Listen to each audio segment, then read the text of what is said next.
even though there is rhetorical unity, and I think I said this on Two-Way Tonight last night. I've never seen the Republican leadership in the White House have this level of message discipline as they've had in the shutdown. There's little cracks, but in the main, I think part of why they're tied or winning the spin wars, and I think they're more likely to get their way on the outcome is they've showed a lot of discipline.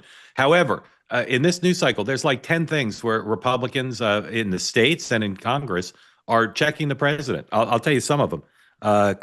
Senator from Missouri, Josh Hawley, op-ed in the New York Times, and a piece of legislation saying SNAP should be funded. You've got them pushing back on tariffs. You've got them pushing back on beef.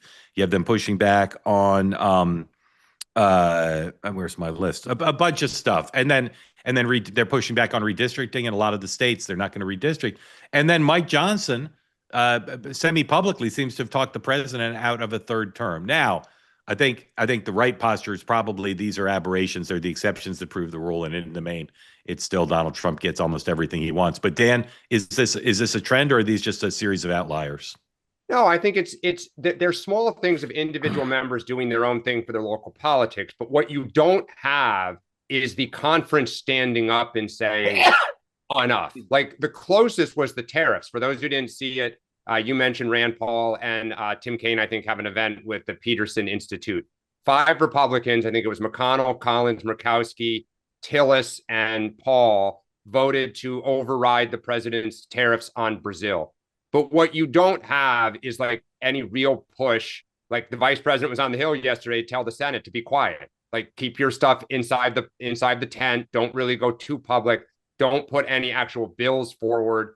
So people speculate that Trump saying or teasing the third term, he just doesn't want to start becoming a lame duck. And the longer he teased it, even though most people rolled their eyes, it helped him with a little bit of power. But admitting it, I think, we're not far from 2028 on the R side. It's going to start getting serious. They say that something that's easy is like a walk in the park. Well, easier than a walk in the park, hit the subscribe button, be part of the Two-Way community, never miss an episode, be part of our conversations. Thank you for your service to America. And don't forget, you can now listen to the morning meeting and Two-Way Tonight on Apple, Spotify, or wherever you get your podcasts.